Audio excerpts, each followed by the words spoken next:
of funds that we receive. We received almost $40 million for round 3 funds. That's a lot of money, and you also have set-asides that we had to have with this. There had to address the 3 things. Learning loss, we had to have $8.1 million that went to nothing but learning loss. We had to have $259,000 for after school and $259,000 that just went to summer programs. Out of these funds, we have about $1.7 million that we still are going to have to address learning loss.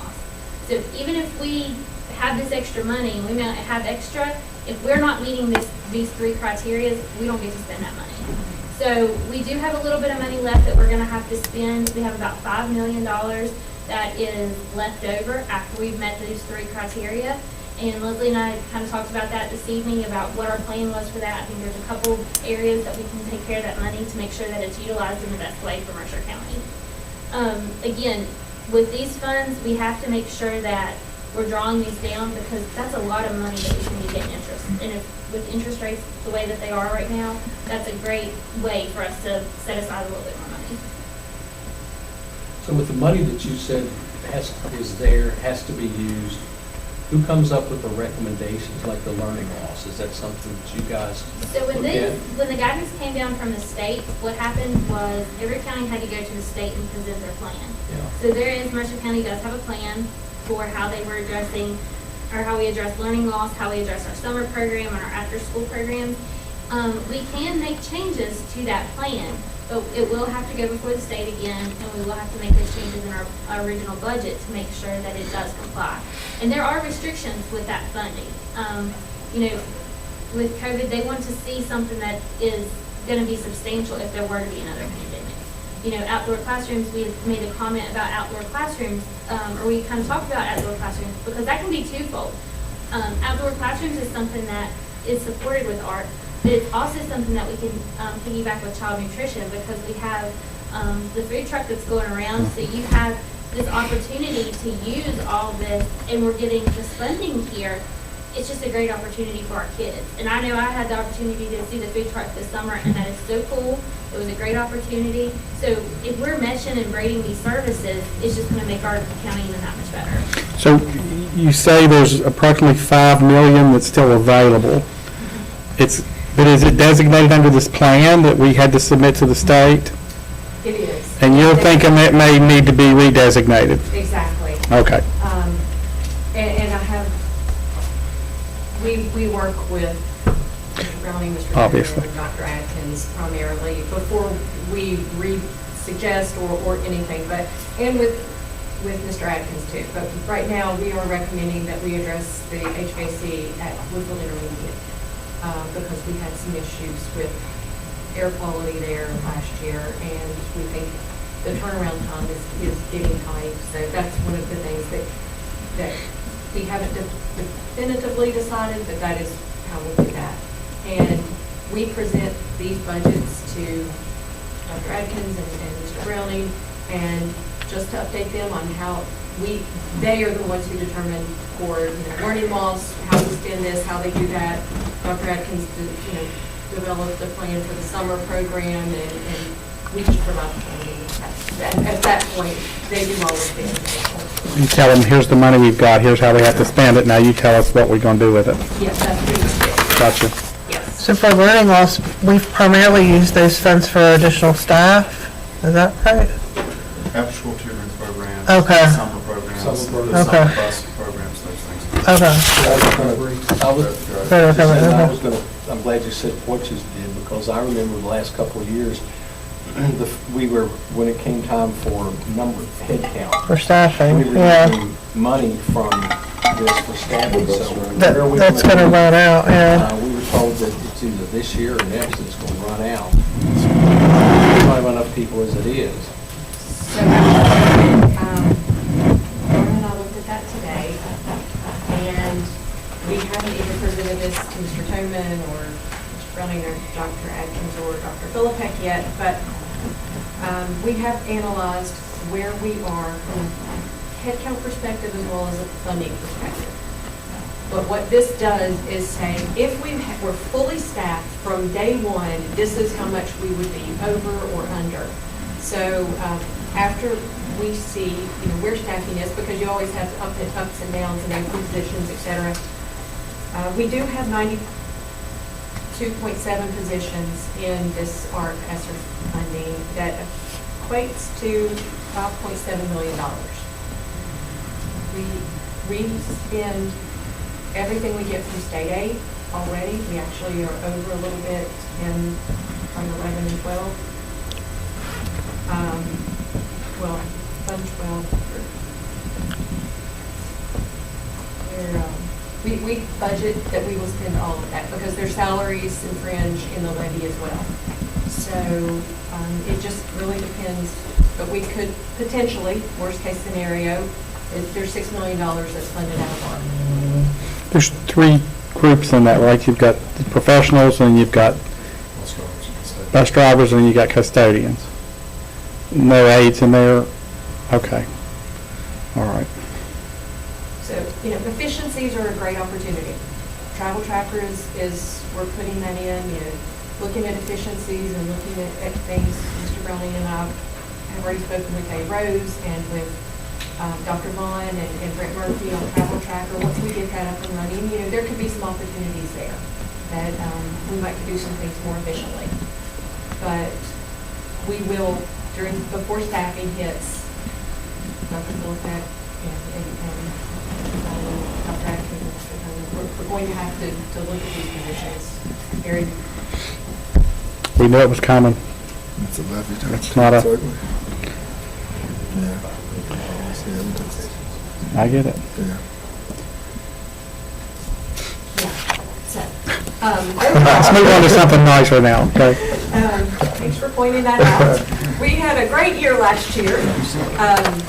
I do actually feel very good about last year. We are in a much better shape from understanding, and I'm a proactive person. I believe that they are as well. And we will use this to help, whether we want to have another budget workshop.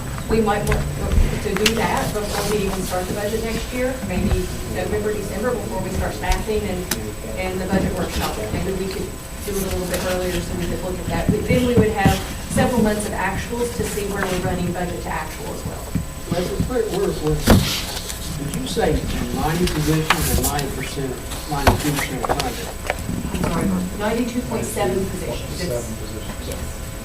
And they're about equal. It's about a third, a third, a third for the Yes, I think the three groups, if I remember correctly. It's pretty close. Custodians, bus operators, and professional.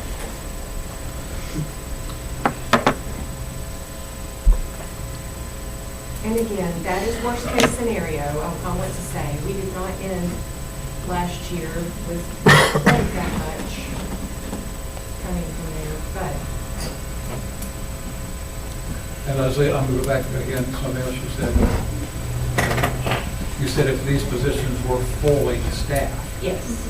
You have to remember that several of these positions are being filled by substitutes, which we're not paying benefits on, we're not paying, so that's another piece of that puzzle. Right? Correct. But again, we will have a better picture after we get a few months of actuals.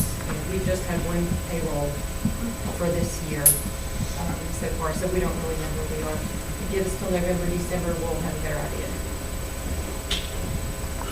Well, the other side of that, I mean, we made it before we had this money. Yes, we have. So we maybe look at what we've done from that time to now to get an idea.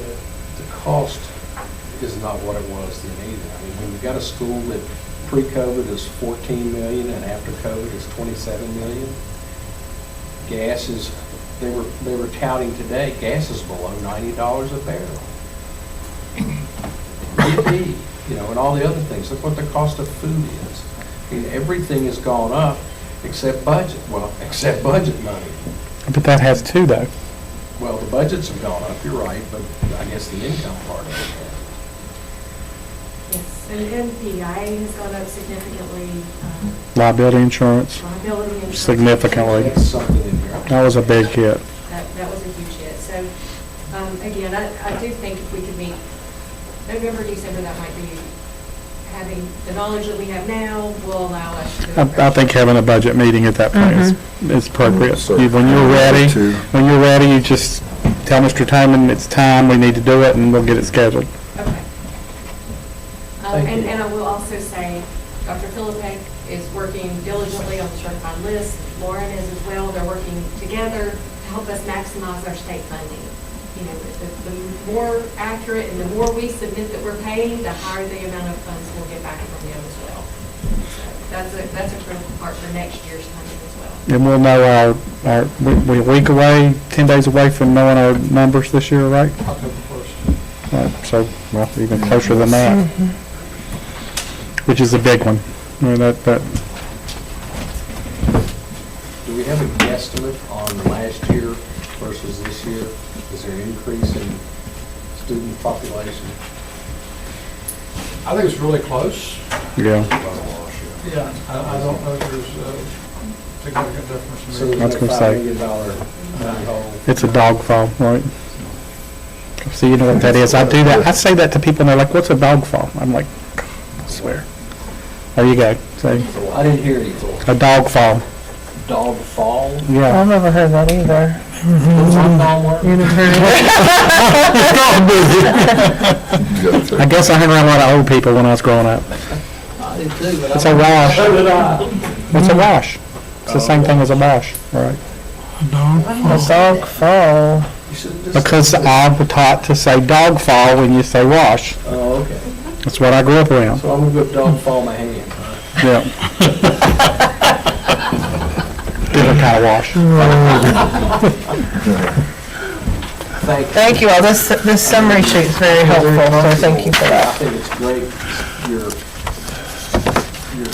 that you surrounded yourself with. We have a really good team, yeah. It's obvious. Thank you for that. I absolutely could not do it without these two ladies. They have been invaluable. They bring knowledge, hard work.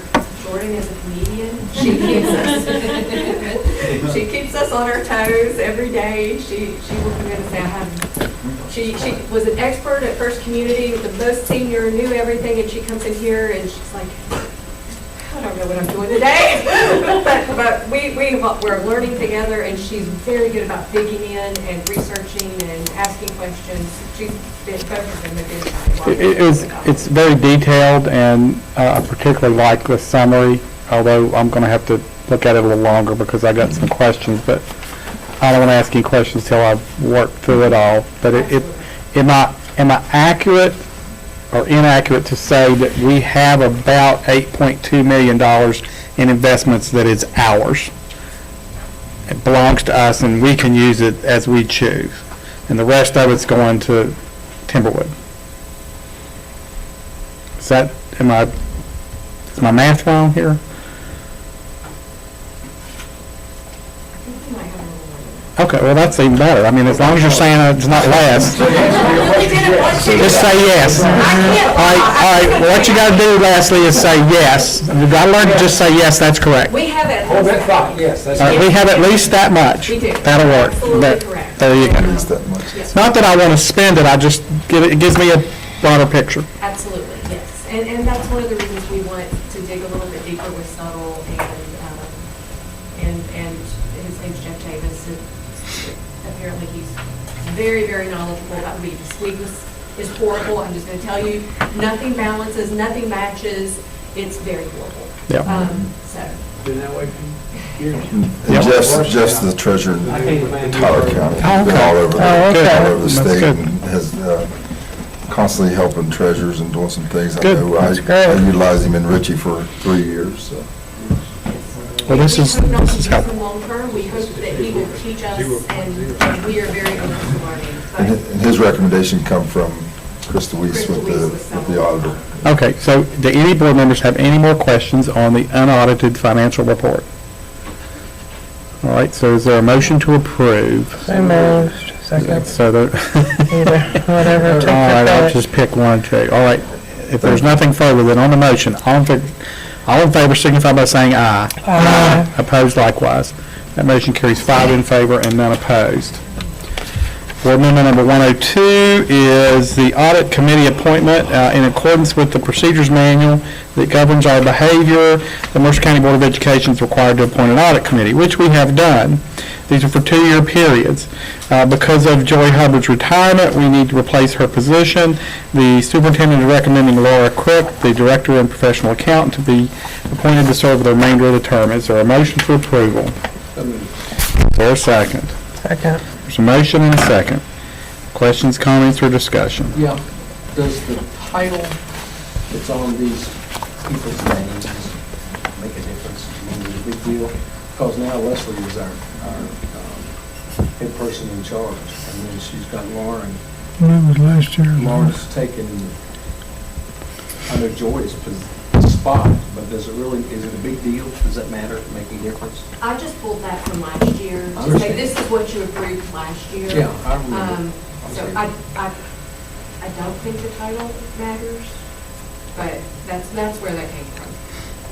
If you want us to add in, title changes. I didn't know. Well, you're the de facto treasurer. We've already approved that. It's a fact. So it doesn't really matter on here. No big deal. Give it into you. All right. Then on the motion, all in favor, signify by saying aye. Aye. Opposed likewise. That motion carries 5 in favor and none opposed. Cindy, I'll let you. Okay. Yeah, No kidding. Can't we just abstain? I don't make the rules. We can't just sit there and abstain? Okay, Board Member 103 is Board Member travel expenses for Greg Prudish and Jim Bailey, a total amount of $269.20. Do we have a motion for approval? Second? Okay, a motion and a second. All in favor indicate by saying aye. Aye. Those opposed? Okay, so that passes 3, 4, and 2 non-voting, right? Left the room, yes. That are out of the room. Okay. All right, you can come back. Not that I would have expected, but Thank you. We were just debating how ridiculous that is, but that's what they tell us to do. It was a close vote. That's all right. I already got that. Mark was thinking about it. That's all right. I'm being, I think there was something with finance you can't do. I think that's because I bragged about Now you're pulling out your old term. Pull that up too. I know that term though. I didn't know it. There's all 5 of you, how you alternate that out, it's crazy. All right, Board Member number 104 is a board resolution recommending that we authorize Leslie Wellman, Treasurer and Chief School Business Official for Mercer County Schools, Management Authority for all our investments, and granting signatory authority to her for Mercer County funds. Is there a motion to approve? so moved. Is there a second? Second. Motion and a second. Questions, comments, or discussion? All in favor signify by saying aye. Aye. Opposed likewise. That motion carries 5 in favor and none opposed. Board Amendment number 105 is payment invoices for September. These are the checks have been written, are being held in the Office of the Treasury, pending consideration of the school board. Checks will be issued upon our approval. Is there a motion to approve? So moved. Is there a second? Second. So motion and a second. Questions, comments, or discussion? Question, first page, please tell me that West Virginia Board of Risk and Insurance is an annual expense. That's monthly, No. quarterly, so we're still paying $1 million. That was the consequence of them allowing private schools into the fund. Yeah. That's all it boils down It's all to. coming up. And instead of fixing it with this massive budget surplus we have, and giving them some money to cover future, and telling those private schools to get out, you can't be here anymore, they just dumped it off on the public schools. We all have to come up with the money. Okay, further back in there, there's, and I don't know how to tell you what page it's on. It's got a bunch of people's names, checks, and it's to the tune of about $26,000. Those are Pell Grant funds. Those that say, for example, a person in Mercer County, is that check Yes. 9823? That's what he's talking about. Those are Pell Grants. Those Pell Grants come into the Board of Ed, and Mother back here allocates those, Okay. gives us for this, and we have those checks. Some goes to the student and some goes to the school for expenses. Okay. That's all I had, sir. Anybody else got anything? I think you covered the one I had a question on. The fencing company was for Montcalm? Montcalm fence. Just Montcalm, or, I didn't think it, We're also putting in a pre-K fence at Spanish Park. I thought it was something else too. But Okay. wasn't Montcalm, we approved 30,000? We did, and it ended up being a little bit under at Montcalm, and that overage was Instead of used at saving, Spanish we Park. spent. Yep. My And, wife does that. Well, I saved you this much, so let's spend more over here. We got compliments. Especially if you think I'm going to argue with you, yes, again. I don't normally ask on specific individuals unless, and I'm not going to today, but there is one here I'll ask you about later. Just out of curiosity or anything else. Anything else? Anybody other questions? All right, then on the motion, all in favor, signify by saying aye. Aye. Opposed likewise. That motion carries 5 in favor and none opposed. The P-card transactions are attached for approval. Superintendent recommends approval. Is there a motion to approve? Is there a second? There's a motion and a second. Questions, comments, or discussion? That looked pretty straightforward to me. There appearing to be none on the motion. All in favor signify by saying aye. Aye. Opposed likewise. That motion carries 5 in favor and none opposed. Excuse me, can I ask you Go right ahead. another one of my questions? Sure. I know we've already approved it, but that $300,000 a quarter for Brim, is this really bugging the crap out of me? How much did we budget? We budgeted $1 million in this coming fiscal year 23-24. Yes. They What blundered. was it the year before? Do you know off the top of your head, Lauren? But it was not. He's testing you. We basically doubled it for fiscal year. Right. I said 60%, it was even at one point. Yeah. Okay. Yeah. Okay, sorry. Excuse me, Mr. Pruitt. We got to talk to our legislators. All right, board member number 107 is the purchase of Title I ViewSonic interactive displays with motorized rolling carts for a variety of schools in our county. This is funding under Title I. There's 17 being purchased. The total cost is $66,704.77. This is not subject to competitive bidding because we use the West Virginia Department of Ed contract. Is there a motion to approve? So moved. Is there a second? Second. Motion and a second. Questions, comments, or discussion? Quick question.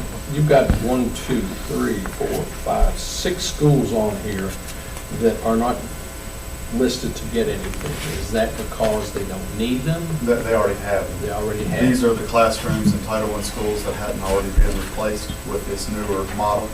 And so this brings all classrooms up to the same level. I believe at one time we were doing 50 at a time, I think is what he had on there before in our This previous memos. We were. That's all I We were. have. I'm just curious about the motorized carts. Well, it lifts it up. I mean, instead, Is that what you do? they're just adjustable. I saw them.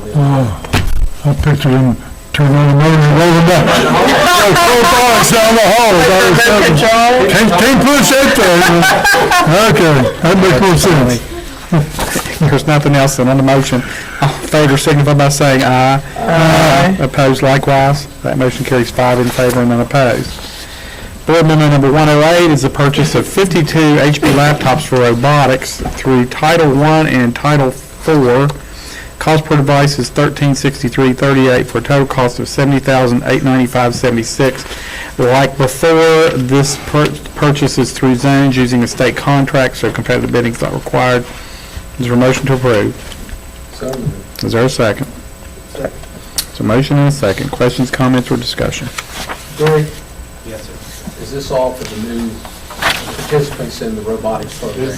This is to bring all of our teams up to the same level. We've had some schools that were able to purchase on their own over the last couple of years, a couple devices here and there, but we've been mostly using student-driven devices like they use in the classroom right now, and they're just not really up to the speed to handle the coding part of it. So this will put them, it'll put them on an advanced playing field with the code aspect of this. And the coding part of it is STEM at its best. I mean, this is stuff that gets kids interested in the kind of things and careers that we want them to be interested in. Yeah. Amen. Okay. Anything else? Then on the motion, all in favor, signify by saying aye. Aye. Opposed likewise. That motion carries 5 in favor, none opposed. Last action item on the agenda is the personnel agenda. We have a, thank you for reminding me, you need to remove Amber Crabtree. She's withdrawing from the cook position at BHS. So with that, is there a motion to approve the amended personnel So agenda? moved. Is there a second? A motion and a second. Any need to go into executive session? Then on the motion, all in favor, signify by saying aye. Aye. Opposed likewise. That motion carries 5 in favor and none opposed. All right, so we're back to 2322 discussion, and then we got a few other discussion items. All right. Dr. Atkins? Yeah, we'll put you back on the hot seat. I gave each board member last Monday morning, we had a board work session. That's awesome. A large portion of that trained around the Great Success Act. Suggested a timeline is something that is simplified and will take the time requirements from the health field and put them in something that is easy for anyone to look at. We provide it to you first, but we will also share this, of course, with principals and the teachers and anyone that may need this document. And it gives guidance on giving the assessment, the screener, which you all know we've approved iReady to be that for our district, in the first 30 days, sending a letter home within 15, and then establishing a plan within 30 of the requirements that are outlined in the deal. We've been working really hard on this, and by we, I mean myself and Amber and Pam and Rhonda, and then also all of the elementary principals, and working together, taking the language from the deal. And I feel like, talking to other districts, we may be a little bit ahead of the game, and I'm proud of the team. We're fortunate to have a lot of very experienced elementary principals in this district that are very knowledgeable and will read these types of things themselves. The second page is just the cutoff scores, and that determines if they make a certain score on the iReady at a certain time of year, then we would be required to create the plan. So the number is the iReady score, That's the scale. and the percentage is just the percentile. Right, that's the percentile, Okay. that's the norm reference. When I first looked at it, I thought that's the number of I thought it was the number of students. No, and Okay. it can be a smaller number, but we're finding higher numbers as they go up. We think the first year will be the most in the second, third grades because these Makes sense. processes haven't been in place or to that level.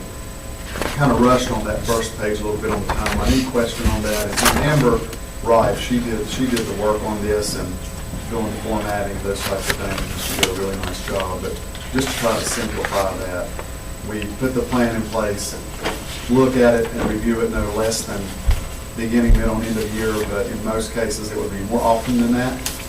Typicals every 4.5 weeks or 9 weeks, depending on the score, the grade level for the student. We're still debating what the criteria is to be moved off the plan, but this afternoon, I worked really hard with the coordinator at the State Department, but we feel like that if they have consistently, which we're defining as consecutively on 2 screeners, shown above that cut score, then we could dismiss the individual plan for that student if the team determined that were the case. Mr. Krudish had asked last week if these are the only children that we could have on an improvement plan or a SAT plan, and the answer is no. If the classroom future of the principal and the parents decide the child needs a SAT plan that doesn't fall below these cut scores, of course, they could put a plan in place to help that student, because often that's for behavior or other reasons, not just academics. So these are based on academics, the cut scores provided, and for kindergarten through 3rd grade only. If you look at the letter, it's the 3rd page in your packet.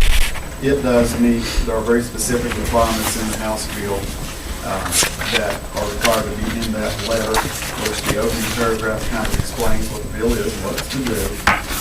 And then we made a box to check, and this goes to the parents, so we wanted to make it where it was easy to understand, that you didn't have to translate all the letters and acronyms and that type of thing. It's just reading or math. There are some examples of what some of the interventions may be, and we say may include but not limited to. But then the third box is the one, and this letter doesn't sell strategies, but I'll show you in a minute. Strategies that parents or guardians may use to help support this. And, that's a key component here is getting the parental and family support and involvement in the school and at home.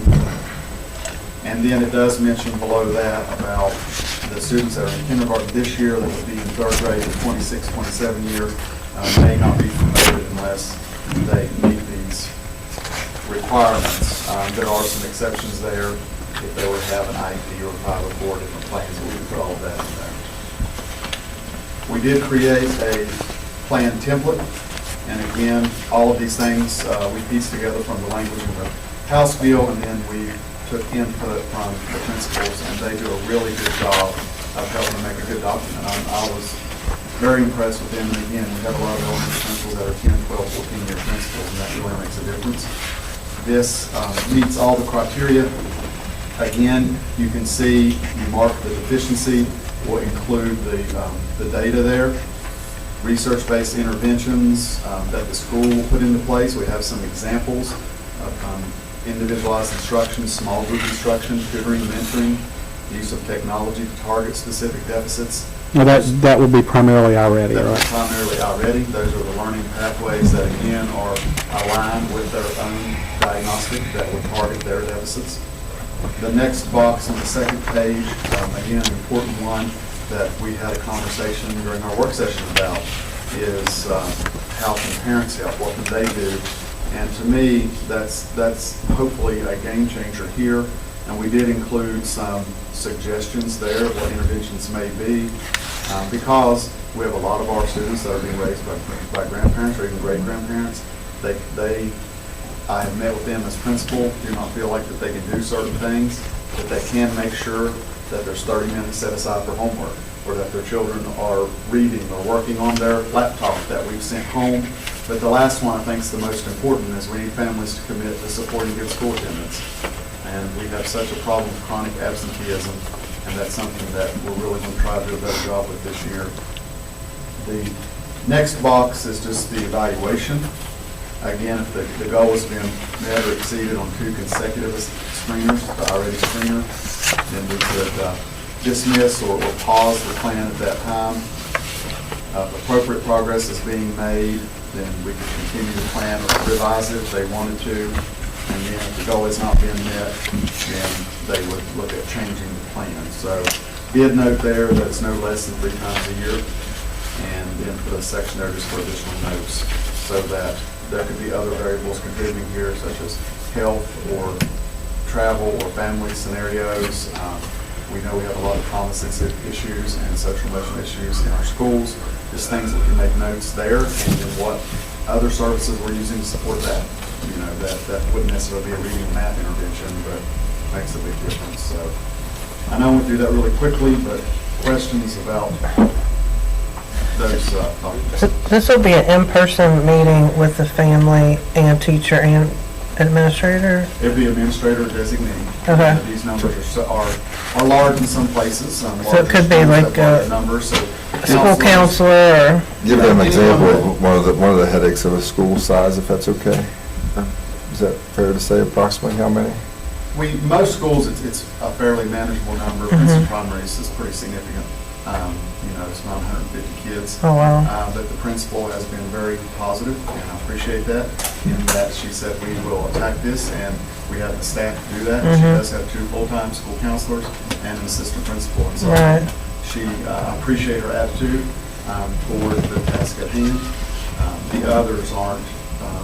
That's the only one that kind of alarmed me a little bit, and having formerly been the principal there, I would be scratching my head a little bit right now too. But 30 days, it doesn't say school days or calendar days, so we're going to take liberty to define that as school days. And, until they tell us otherwise, I think that's how law works. And we'll, give us 6 weeks to work through that, and I think we'll be okay. A lot of these kids, seems like they may be on the border, and And so I think we can communicate that, and just to answer your question, we are going to try to do as many of these in person as possible. You know, we've talked about that, and that it could be over the phone, or we do a lot of them through Teams or Zoom now. That was a COVID thing we learned. If a parent can't get out of work, or they have a 30-minute break for lunch, that's better than them not participating, but we want them to be in person. And if we can get the commitment there, even talking with the principal of the large school, we feel like a lot of these could come off, you know, in the middle of the year, because they're so close already.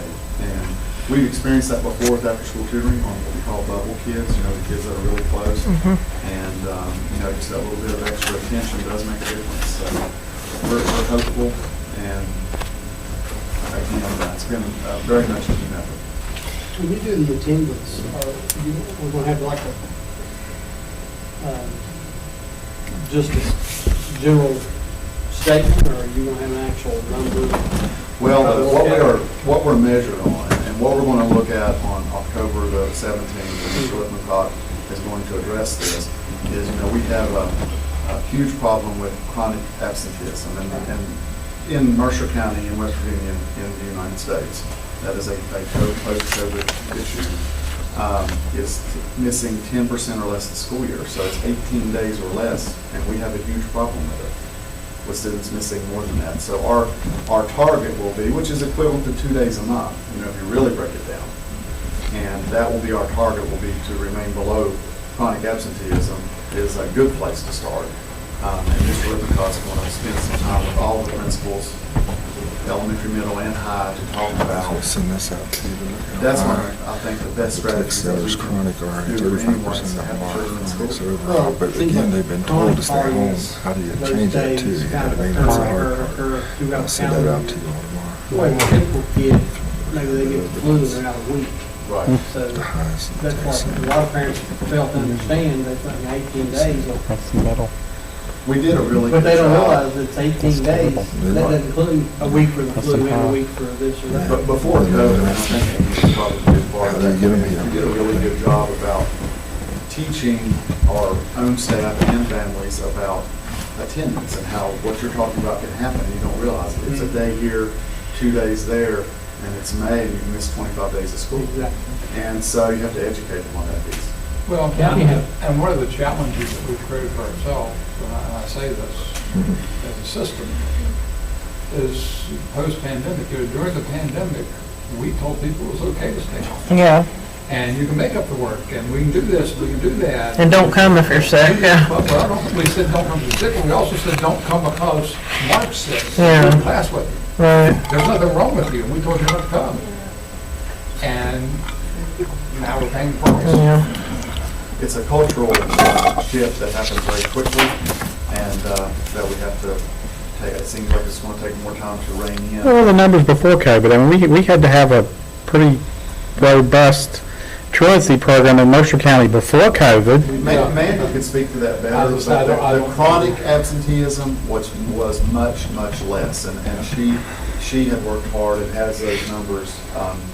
Not so much the excused and unexcused, that's more of what the truancy program was addressing. It's more of the chronic absenteeism of actually being in school or not, whether it's excused or not.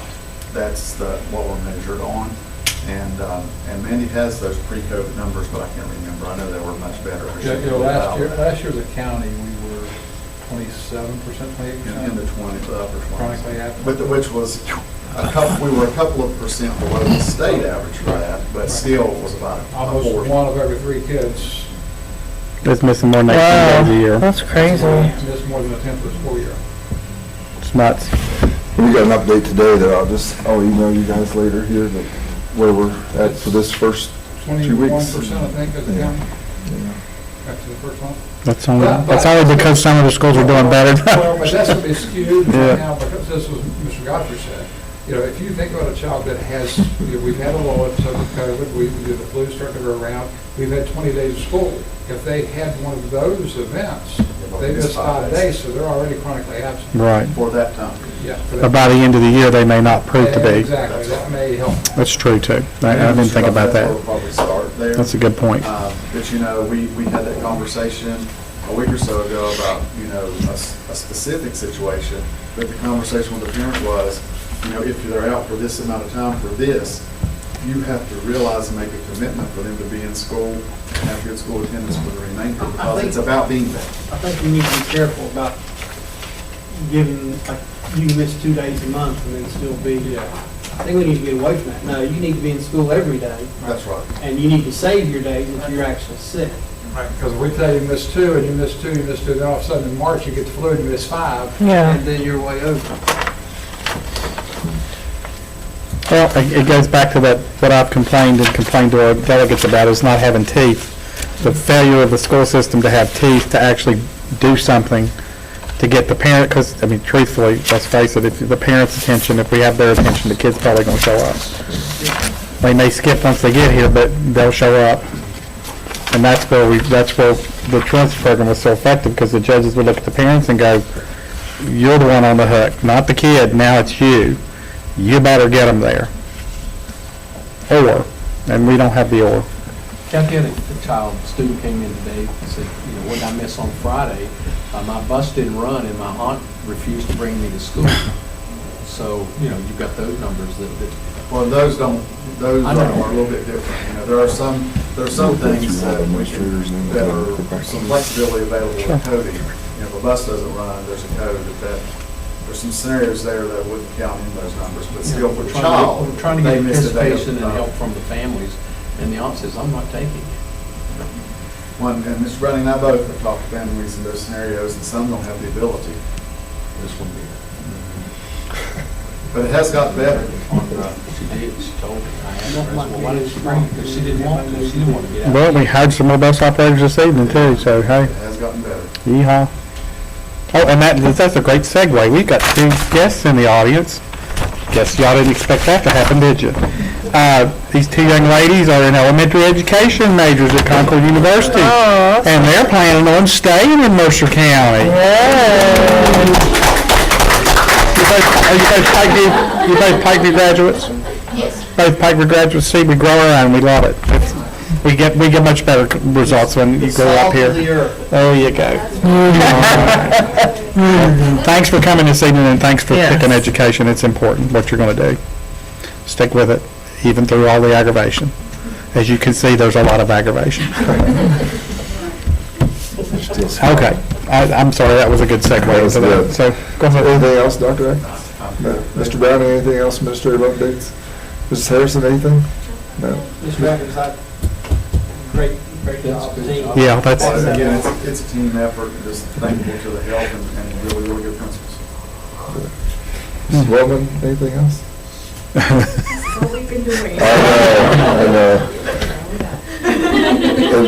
And Mr. Hodges and I both were ready to smell the ink back in the day you did that, and when it came off, it was still warm, the papers were still warm, so, good.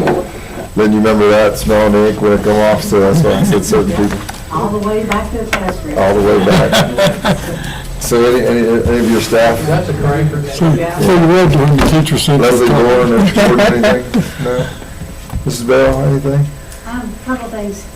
First of all, I want to kind of clear, I kind of grumbled with that last answer on that, because I gave more acronyms back when I was trying to explain what it is. But in a nutshell, what it is we have a lot of kids that are having severe behavior issues. And this, a BCBA person is a board-certified behavior analyst, and they will work with the teachers. It'll come in and it'll monitor these kids to see what teaching strategies with behavior. This is a positive behavior type of instruction that they'll be doing with them. And we mainly have like 3 or 4 students that we're kind of talking about right now that we're using this with, that we've tried everything and we're at wit's end on what to do with them. And they use a strategy called ABA, which is what I threw back at you all, which is Applied Behavior Analyst. And that's a strategy that they use, which is based on positive reinforcement. You kind of like, they'll come in and monitor, they'll pick one thing maybe that a student, they figure works well for them. And then they'll do your strategies on how to incorporate that into the classroom with them.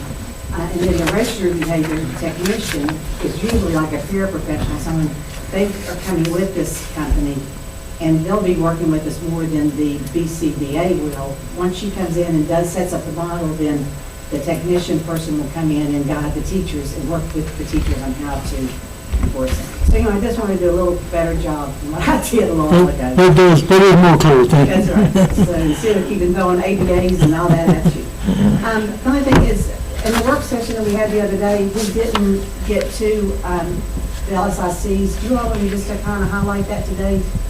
Since that was on the agenda? Sure, Okay. please. It's on the agenda, so go I ahead. have a little bit more info. They're working on gathering their test scores and things up. But Bluefield Middle, when I'm talking to Andy, wanted me to tell you that they did attend the conference Invest, and that was a conference that worked on teaching literacy and numeracy strategies. And they're using those strategies in a school now, and they're also comparing those up to some of the Jason's Learning, STEAM project-based learning activities. And they're tracking student data on a bi-weekly, by grade level, and through meetings with their staffs. And they have trained the staff on co-teaching. And as far as their scores, they didn't fall any. She couldn't give me exact numbers right now. They're still working on that, but they think they did at least what they did last year. But we'll get better scores. And I think that you all may be having LSIC come in. I think they'll give you a breakdown of what areas that they did on that. Blue Well is working more on their leadership and making changes there. They're going with a new mindset on having everybody on the same page. And for example, they've streamlined the teams, like the LSIC leaders will also be the same leaders that are on the crisis teams, et cetera. And that way Sarah feels like that the leaders can come back and share culturally the same information and everybody be on the same page. Their goal is for improvement of leadership roles and communication with the staff. And that's how she feels like she's going to address that. Then Mercer, they're collecting their data using data notebooks and phonemic learning. They also attended the Invest conference and are using some of the strategies of science of reading and numeracy. And they're tracking the students' data too and giving the students ownership to it. And they've incorporated a skills ring, and part of their funding they use for half position to reinforce this numeracy and literacy skills. And then they're working on book studies that the teachers are using to look at how to track the data and create for the students the least restrictive environment. Then Straley I actually have the scores for. Straley is phenomenal what they've done. I'm so happy for all of them. They worked so hard at Straley. They went from 183rd place to 30th place in the state for special ed. And that's in both reading and math. That's awesome. They made tremendous gains with their subgroups. On the balanced scorecard, they went from 29.1%, which met meeting the West Virginia standards, to now 83.3%. Wow. Meeting the targets in both reading and math. That's phenomenal. So are they sharing their strategy? Well, I asked Mrs. Smith today, on October 17th, when we have Dr. Vaughn go over the methodology of the scorecard, Mr. Lippincott talk about attendance strategies. I asked her if she would be willing, along with Dr. Susan and This one, those are the what those fully strategies required she for used. Right, She was right. very thoughtful, You figure that out. specific, Okay. and They're wanting to know, especially the strategies she used to have those types of results that I feel like are replicable in other 5:30 places. work. It's not necessarily instructional Like here, strategies and 5 things is like always that. rushed, isn't it? It's more about knowing It what is. the challenge is and how to attack that challenge. And More Mrs. than Smith- 15 Lynn, minutes. those were numbers for special ed. Just You don't special have ed. to have Bluefield Middle, is but I that- don't know if you want that, but that's not required. Well, they probably should come, just so we can hear what they're doing. Is that because of information and things that were given to you that you shared down, or is it through your own hard efforts that you've identified? I mean, you're constantly working, you're constantly looking at things, so do you find these strategies out there, and then you bring them to your All of the folks? schools are good to call us and ask for, and then we send out, to our teams to, information and train. We always have trainings, but, and Ashley did a lot, she, did a lot with the, she's using Touch Math now in Orton Gillingham, strategies. And then she's hired this year an intensive, skills teacher for half of a day to reinforce these skills again. And, I mean, I just, there's many things I think she's done in the right I mean, I know we're not, direction. what's exciting about the K-3 program and some of these other things, they're all primaries. And it looks like the primaries are really starting. And, I don't want to give up on the secondaries, but, that bodes well for the future of the kids that come into secondary education from the primaries that are doing so well. Maybe we'll build and carry on through. Yeah. And then November the 1st, I think all of the schools will have the state teams are coming down to be in the schools and kind of tour the schools November 1st. Just Bailey, and kind of, generally speaking, there's a plethora of instructional strategies and instructional supports that are out there. The challenge, and I think this is what Ms. Smith did really, really well, is looking at your individual student needs and building your own model. Everybody wants to buy a canned program, everybody wants to follow this model or that model. To be successful, you can't do that. You've got to identify what meets the needs of your students for that given school year. She did an incredible job and doesn't want to take credit for that, but I told her that numbers speak for themselves. Take it when you can get it. And I said, and we can't, it's not a secret, it can't be a secret, and share those, and I know what she did, but share what those things are. It's not one silver bullet. If we had that, we'd all be rich, but, she just did a lot of things, and again, it's not necessarily a program or something like that. It's just a combination of some. People in Mercer County need to know what Lynn just told us about that particular school. The problem is the media don't do anything with it. You send them the information and it just goes into a black hole. We have, social media is our only option. One did a lot of reinforcing of the strategies and things too. Just a great team effort there. We have brought in a retired principal that was also a special ed specialist in Greg Burrow that supported and mentored all the special ed teachers, self-contained programs there at both those schools. Just a list of different things that, and again, knowing and understanding the methodology. Well, it also speaks to the value of smaller schools. I know people in Charleston will like to hear that, but because you know all the children and you know the families, this is the third brother you've had, or this is the second kid, you know the families, you understand where they're coming from, and that's, that's what she does, and I think Todd said it better than I could say it, is she focused on each individual child, and if you've got 600 kids in the building, it's hard to do that. Even with a lot of staff, it's just hard to do that. When you have a smaller school, when you focused on them, and as he was saying it, I was thinking somewhere Gene Bailey is smiling, because that was his thing. Each child is an individual.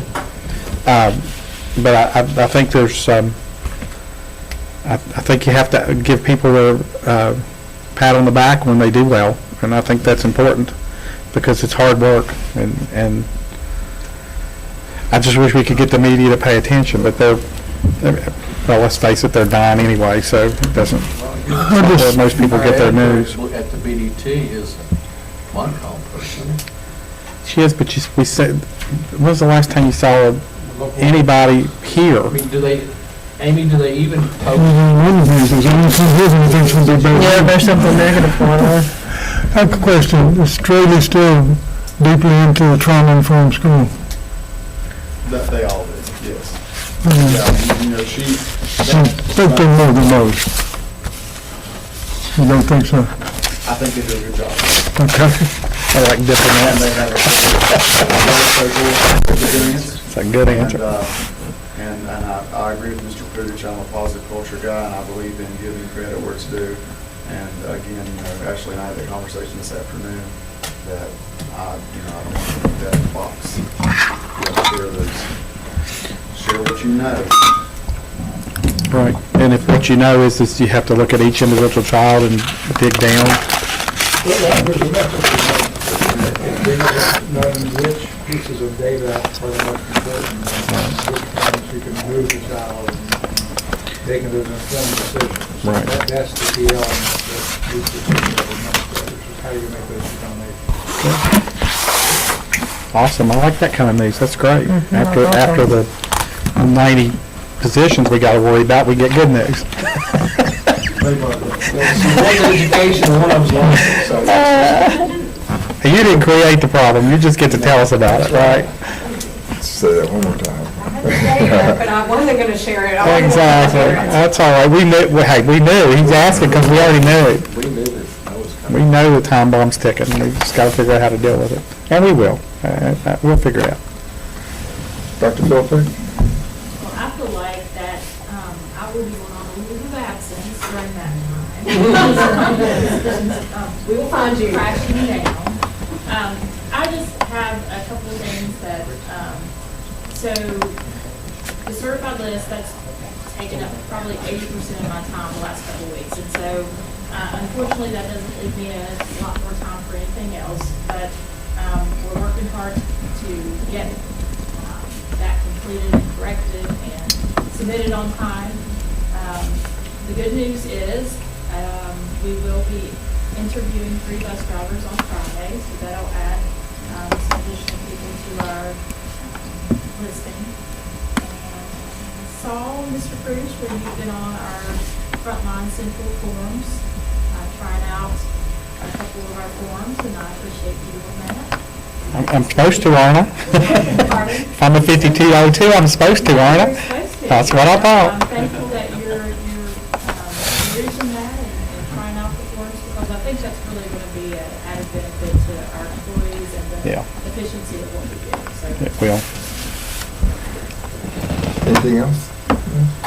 There's 90 positions, we'll start looking, right? So Right, gotcha. a little word of advice, how do you eat an elephant? One bite at a time, So, absolutely. The important thing is, that we start early enough, we got plenty of time to eat that. And we know, right?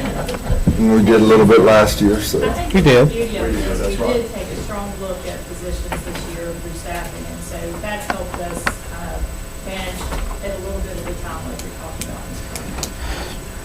Does cost anything? No, no. Well, all I can tell you guys is I have great faith because I see a lot of people working awful hard, doing a lot of things, and there's a lot of innovative things happening, and there's a lot of new things happening, and there's a lot of opportunities out there, and I hear a lot of positive, even with negative things, there's a way to turn it into it's bad, but we'll figure it out. We'll get it, we'll solve it. But we have a plan, we'll get there. And that's how you succeed in any organization. And we are a large organization. There's lots of moving parts, and it's hard. And we've been given the hardest thing there is to do in the world, and that's educate children. It's a lot easier to run a military than it is to run a school system. I'm How sorry. many times we heard teen here tonight? Oh, repeatedly. And that's what it takes. Right. So that's. So we're in good hands. We're in good hands. We'll just try not to steer y'all in a ditch, okay? If we start that direction, let us know. Say, wait. I think that's where Leslie's coming in. Exactly. All right. You done with your administrator? Yes, sir, and that's All right. those little pieces there. So Paul, you wanted the transforming middle schools and empowering students on the agenda for discussion purposes? Remember last time I asked for something? Kathy D'Antoni's commentary. Oh, yes, I wanted to bring her here, that's what I wanted to do. Oh, okay. You really don't. Yeah, we do. We're on video. Shouldn't have said that in front of everybody. She's just busy. She's really busy. Is that somebody that was at the board call? Yes, maybe we should bring the school that's doing it, someone from the school that's actually doing the work, bring them here. They know what it is, It was Fayette Middle. She only had 15 minutes to say a 30-minute thing. We didn't get a very good picture at all. That's The why little tiny bit we got sounded very interesting. I just wanted to know more. I think the Fayette County Middle School is doing it. In Midland Trail. Midland Trail, and I think we would probably be better informed, because they're actually doing it. It's not just here's a program and this is what the idea is. They're actually implementing it. So if you could, somebody could communicate with them, perhaps. Yeah. Maybe We can even. we can send somebody We there can to meet them find on out if they video. like it or not. We don't bother with it. You say bring them here to speak to our principals, middle school principals, bring them here to speak to the board. Well, I think that, my personal opinion is it would be the people that would have to do it. It would be better for us, our administrators, to talk to them first and see if it's even something that fits into our, So one world. key may be to send some administrators on a trip. to them, visit. right. Let them visit first and see whether they like it or not. I think so. I definitely agree with that. That's a good point, and I think that's the best approach to take. Okay. I like bottom up instead of top down. Okay, we talked about the CSI, so there's two things on here, the transportation and vans kind of overlap. They kind of, so you've already mentioned something, so what have you got in mind on terms of vans? Well, I shared with you the policies of transportation, and, you asked when we discussed this previously, with the policy, so you've had a chance to hopefully look at those. At this point, we're looking at funding opportunities. We think we may have some possibilities of ways of purchasing. I guess just before we get too deep into it, just want to know if it's something the board is interested in doing. We definitely are having issues, going to continue to have issues with transporting athletic teams that need to travel before bus operators have finished their routes. I mean, yes, we've added some drivers, but then, if you look on today's agenda, yes, we added 2 drivers, I think, but we had 1 transfer in the 8th position. Right, I saw that too. So, Yeah. and of course, over the summer, we had 1 that transferred into an 8th position, so we've lost a couple of, but anyway. I guess at this point, we would like to look at purchasing and/or leasing. I will share that tidbit of information as well. I found a second piece in the code, and we contacted the school attorney and posed the question of, because originally it says vehicles owned and owned and Operated. insured Right. by the county school system. There's another section down in there that later refers to owned or leased. Okay. So we did get a clarification that leased is acceptable, so as long as that would be, So in looking at the policies, just some thoughts to throw out there. The opportunities should be made available to our bus operators, but there should be some parameters on that. For example, I was just looking at it and I was thinking 21 days notice is plenty notice for a bus operator to know if they're going to be available on that Friday night to do that. All right, so create a list of bus operators, one, that are willing to do extra duty. Just say, we're going to create a list. You guys sign up or you don't sign up. If you're on the list, we're going to go to you for extra duty. If you're not on the list, you're not getting a call. Because if you don't want them, they're not wasting their time. And you say you got 21 days out. Here's the job. If on the 20th day no one's posted it, we're using vans. And we do that with our bus operators now for extra free. But we don't do it for 21. We don't do 21 days out though. You don't know till Monday. But the policy doesn't specify any date. Well, I got you. It's a I'm just practice. saying it does do 10 days. It's a practice, right. For our in the past, our practice was 10, but we've had such trouble now, and it's such, because of the seniority issue, if Mr. Tobin's the senior operator and he chooses to take a trip, but we've ended up now where we're making call-outs on the Sunday before the trips this week, so we're really not going to have as much.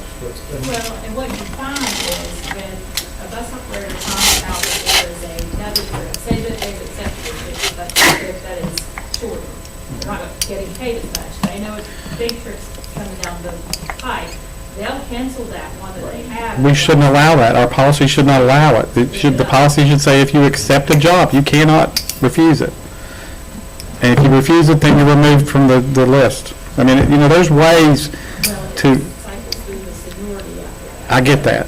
But if it's my understanding from the last time we discussed this, that there's a large group that are just not interested at all. We need to figure out who the ones are and look at that list with a closer eye and say, look, we know what the football season is this year. We're not waiting a week before. Pick your games now. If you don't want them, that's fine. But we know today what those games are going to be. Well, and another. Basketball is the same way. Another part of that is making sure that we also entered into the system ahead of time, so we know at the beginning of the year what we're doing, and those calls can go out and get the information settled before you have, last minute trips that are being put in because of whatever reason. Right, and I understand there's always that logistical issue with something that changes. Bluefield couldn't finish their game, so we need a bus operator for Monday. I understand that. But we need to have a way that we can give the ones that want their opportunities, but that doesn't leave the whole system holding its breath and going, oh, are we going to have somebody? And because sports schedules are scheduled way out, there's no reason not to. And you don't tell me it can't be done, because I have things on my schedule in January. There's a whole group of people in the world that schedule calendars out 6 months. We know it's coming, we schedule it out. So we can do it here too. But I want to make sure they get the opportunity, but I also want to make sure we're not sitting around twiddling our thumbs thinking, we're not going to get anybody.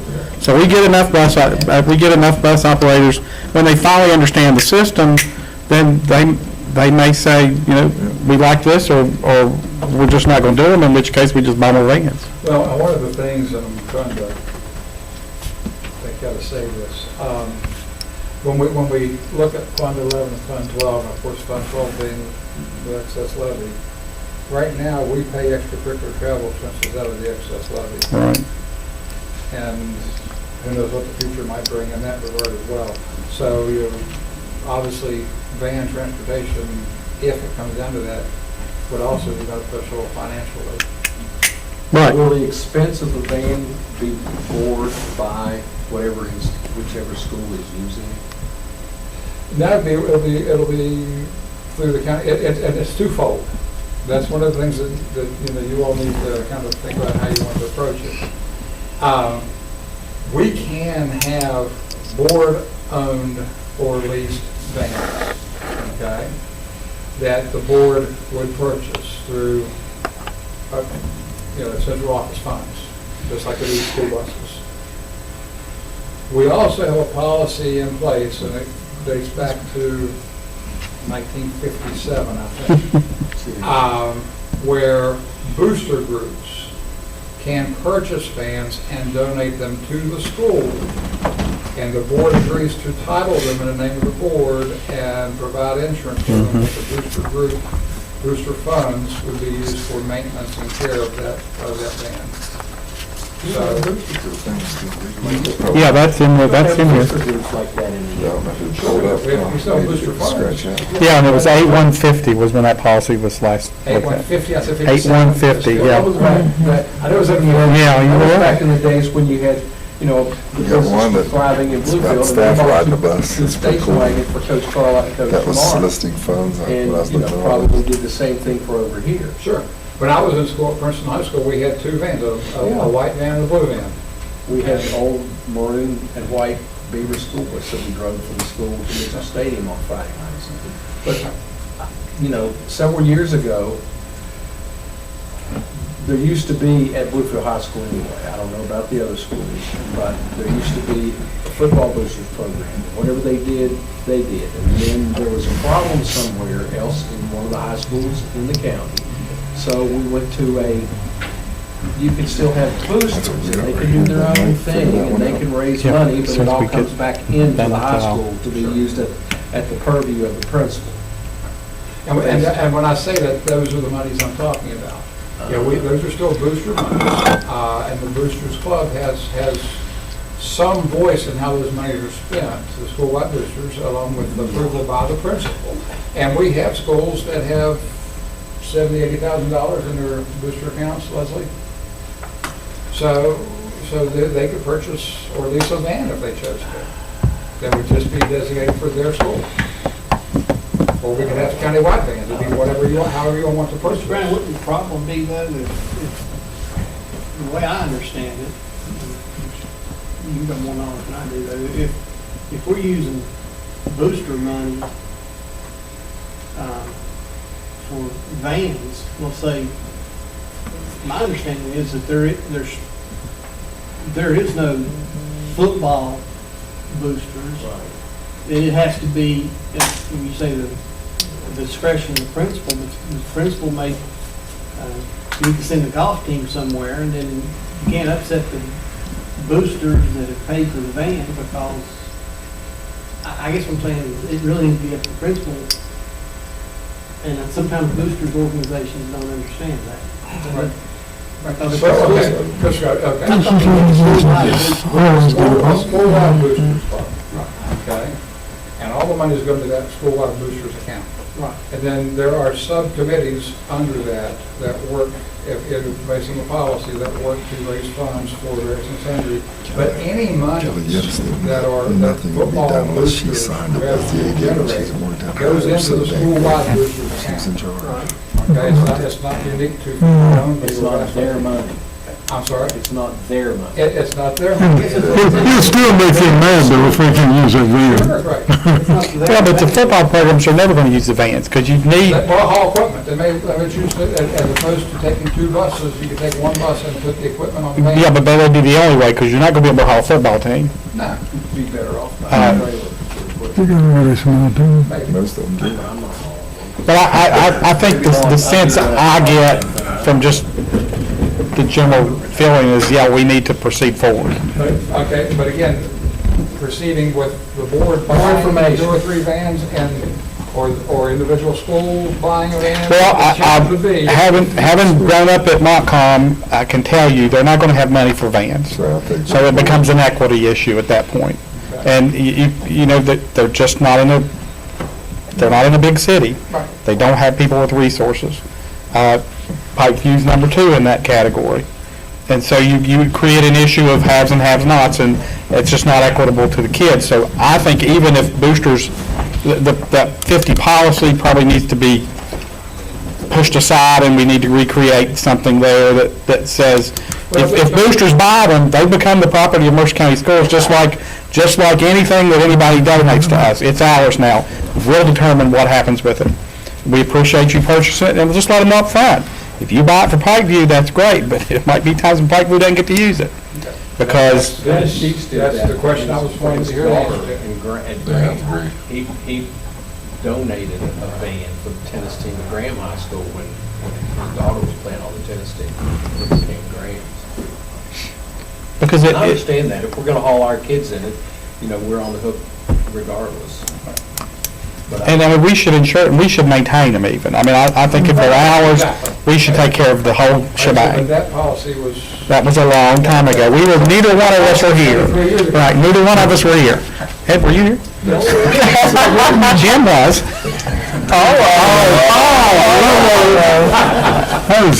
The only concern I think you know. Yes, sir. that's my main concern. Same drivers of those vans. Yeah, and Mr. Godfrey, I understand that, but, and I would counter with. I remember coaches driving our Driving van, vans for years. our bus. I remember coaches driving our bus. Coaches driving vans. I remember And that. I don't know of any accident we ever had, where anyone, there were some fender benders, obviously, it happens. I don't know of any accident where anyone was ever injured. Asking them questions, I'll tell you no lies, but I do. Someone was injured. No, not injured. No, I said, I know fender benders got up of injury. Yeah, no. Those buses are really well made. Yeah, Ask me. I actually drove one today. But we're getting 10 passenger vans. Not box, we're not getting box vans. We're getting, There's a farm right up there, and a guy brought his tractor down and pulled his out, and you understand. I would like driving a school bus. And we think this may fit within Or a the big law, van. is like I'll use the phrase short bus, a 12 or 15 seat bus, well, that size vehicle right. possibility. So again, who knows? You see a lot of churches use those. and Mr. Bruce, I'll just say it this way, what we get will be dependent on availability and cost. Sure, Because always. right now, we can't, it's like every other vehicle, you can't find them. Is the board in agreement we should proceed forward with the process? Yeah, I think we should check into No, I'd it. like to see, I don't want to agree to purchase or lease, I'd like to see what the options are available. Oh, right, that's what I'm saying. Well, let's proceed, the policy but John, you can gives us the proceed option forward, and then bring it back to us. Yes, I agree with that. Oh, yeah, we're not looking at. We can't have the vote to do it today. No, but just. We need a dollar amount. Before we put Yeah. more energy into doing this, is it something we want to follow? I think we should. Really? It's worth Absolutely. investigating, I think we should do it for, And we're looking at purchasing and leasing. I think we should do it for purposes of so people understand what the levy does and how it works, because, I mean, the reality of it is we're an education system, and if the levy fails, the first thing that goes is sports. Well, maybe, But then it has to, we don't have a choice. maybe we can get, when this happens, maybe have some good timing, some information going out. If we help to use levy monies and look what we're able to do. We paint it inside the van, purchased by levy money. That'd be a good advertisement, I like that. I like that. Very yes. That's great. Okay.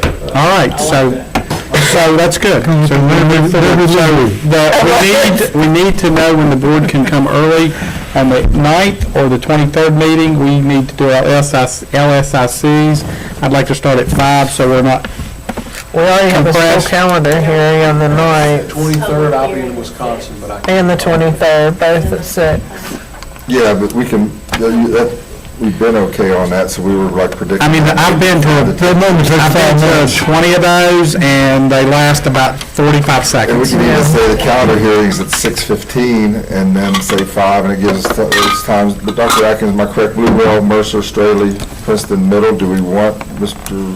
Prudich wasn't, we Bluefield thought maybe Middle? Bluefield, at least have them come and present, but we got others? Last year was their exit year, it was their year 4, so they're completely out. I understand that, but we can still ask them to come, can we not?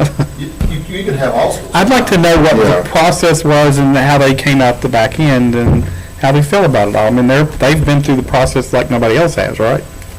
But is there any others other than Thomas Gray. Bluefield Middle? Bluefield Middle. I'm agreeable with that. I think that, yeah, I think that'd be good, and then the others can hear what they did and whether it just happened or what they do, the strategies. They know the process of the State Department coming in and interviewing and doing all those things was huge. They've had more experience. Yeah, so some of those people there, and then you get to hear from their LSIC teams. So I think that what we should do is set the calendar hearing for like 6:20, Okay. because I have never been to a calendar hearing where anyone showed up, ever, other than all of us. The only problem is the legal ads will say 6 o'clock. They're already out, right? Yeah. Oh, okay, all right. Well, we'll interrupt and do it at 6 o'clock, And then come back with the other and ones. then go right back to the LSIC meeting. Okay, that's I mean, I can interrupt it, I'm not, Very good. That's good. So what time are we starting? 5. And what day is this? On Which date both do of you want, the them? 9th or? You want the 9th or the 23rd? It's your- Okay. Both calendar hearings. Yeah, but 23rd, you guys? I would suggest the 23rd, just so schools have, as a principal, so you have a little time to prepare. I mean, Because it's just 2 weeks from now. the 9th is 2 weeks from today. Yeah, that's good. I think 23rd's fine. I think There we that's a go. good idea, Thank you. yeah. Absolutely. More time. I think that's a great And I think idea. the principals are wanting it this month as quick as they could go, correct? Yeah, the principals want to be able to share some, but last year, we waited until later We did. because they were learning the process. But Right. now here, they want to talk about what they did last year and were able to accomplish. Good. Before a state visit in person of them. So 5 o'clock. on the 5 o'clock on the 23rd. 23rd. I was gonna bring it up, we need to talk to you about it a little bit, but as long as I'm doing, you're comfortable with it. I was ready. You ready for Paul? He's ready. You ready for Good it? call, Abby. Move we adjourn. I was gonna say, you don't need permission to make the motion. All you gotta do is make the The motion. lady in particular, brilliant ideas for her. Yawned, I looked at Mr. Hodges and he was yawning. Second. That was a hell of a Motion and a second. Everybody's in favor. Good night, everybody. Thanks, everybody, for coming. It was a good meeting. Very good, thank you guys. I'm not disenjoyed at all. That's the most thorough finance report we've ever had. Admit my ignorance and lack of maybe interest. The main thing I get out of that is, we got really excellent people doing the job. I can trust them. Yes, they really do. We do, but it's, Vision impaired students could use a larger laptop. They usually get in. He's got to be here at 7. They've done it a few years ago. I asked him to get the older laptops. I've been collecting those and giving those to the district office. I had the vision teachers, Christina Flanagan and Randa, they always come up and ask for the larger ones. Right. I got the TISs come up and asking for them too. We could probably, when it comes up, we need to discuss it a little bit, getting into a larger laptop. Okay. Lebanese laptops not big enough for them. I understand. So small, they need to About that, mouse. Sure. So forth. I understand. other areas, not just academic. Okay, cool. Thank you. You have a teacher attendance problem.